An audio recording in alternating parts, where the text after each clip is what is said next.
I am your beloved Count Olaf. I'm a Buddhist, I'm a Muslim, I'm a Christian, I'm whatever you want me to be. You know, it all comes down to the same thing. You're in a loving place or you're in an unloving place. If you're with me right now, we cannot be unhappy. It's not possible. It's not possible. Life doesn't happen to you, it happens for you. How do I know this? I don't, but I'm making sound, and that's the important thing. That's what I'm here to do. Sometimes I think that's the only thing that's important, really, you know? It's just letting each other know we're here. Reminding each other that we're part of a larger self. In a sense, self-examination is an essential part of growing and reaching some point beyond where you are. Yeah, it's that, and it's an addiction. An addiction to trying to figure out, and maybe this is an impossible task, but you know, everybody's looking for bliss, you know, in some way or another. And I think I've come to the realization lately that that bliss comes in waves, and everybody gets a certain amount of it. Yeah. but in between, it's just hard work being in this body. You know? And that it is the unwise person to expect bliss will be there all the time. Absolutely, you know? Absolutely. As someone who's done what you're about to go and do, I can tell you from experience, the effect you have on others is the most valuable currency there is. Because everything you gain in life will rot and fall apart, and all that will be left of you is what was in your heart. My choosing to free people from concern got me to the top of a mountain. Look where I am. Look what I get to do. I did something that made people present their best selves to me wherever I go. The only one I hadn't freed was myself, and that's when my search for identity deepened. I wondered who I'd be without my fame. Who would I be if I said things that people didn't want to hear? Clap. Or if I defied their expectations of me? You know, what the hell? What the hell? You know, whatever. I just want to be myself. If I lose a few fringe people who can't deal with the fact that there's other forces in the world, that's okay with me. After talking to you for a couple of hours, I mean, I get this sense you are a big bundle of conflicting emotions. Well, I think you're very emotional about a lot of things. It's all very close to the surface. Yeah, it is. I've decided to be there. I only act in the movies. I want to be the greatest actor that ever lived, frankly.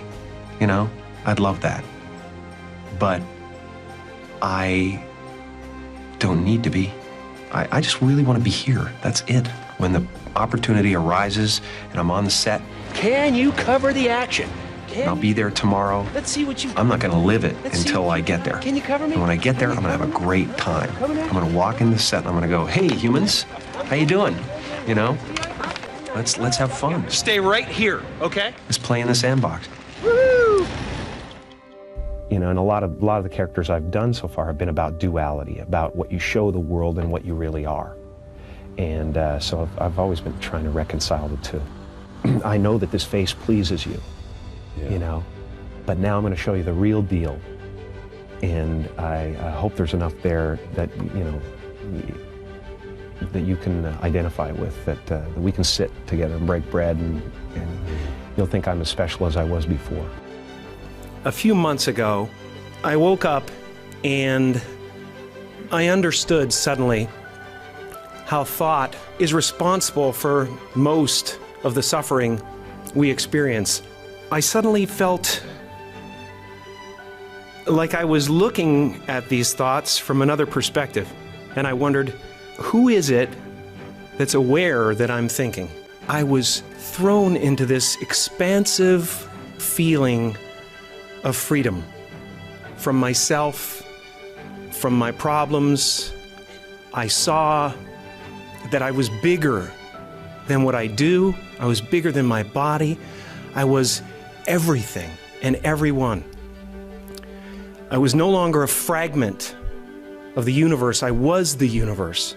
Your job is not to figure out how it's going to happen for you, but to open the door in your head. And when the door opens in real life, just walk through it. And when I say, life doesn't happen to you, it happens for you, I really don't know if that's true. I'm just making a conscious choice to perceive challenges as something beneficial so that I can deal with them in the most productive way. You'll come up with your own style. That's part of the fun. Oh, and why not take a chance on faith as well? And what do you own now? What is it you own, you think? I think I own my self-esteem. I own my, I guess, what I own when you think about it is my faith. Yeah. That's what I own. Not religion, but faith. Not hope, but faith. I don't believe in hope. Hope is a beggar. Hope walks through the fire and faith leaps over it.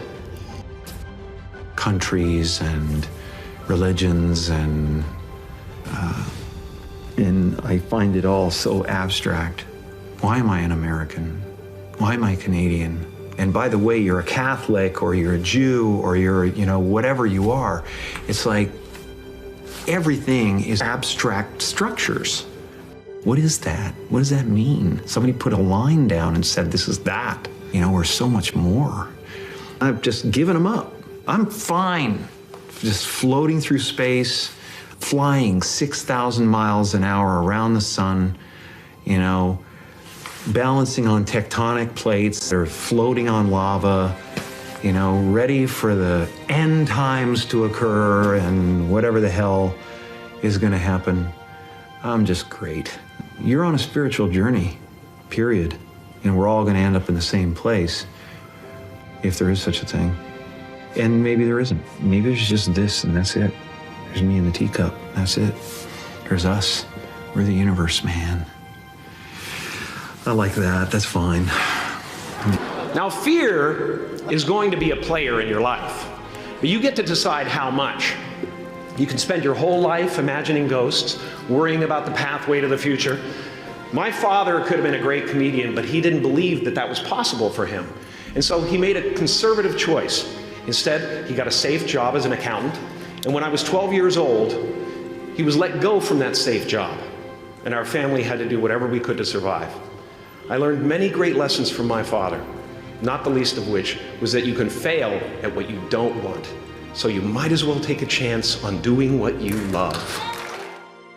And after you walk through those doors today, you will only ever have two choices, love or fear. Choose love, and don't ever let fear turn you against your playful heart.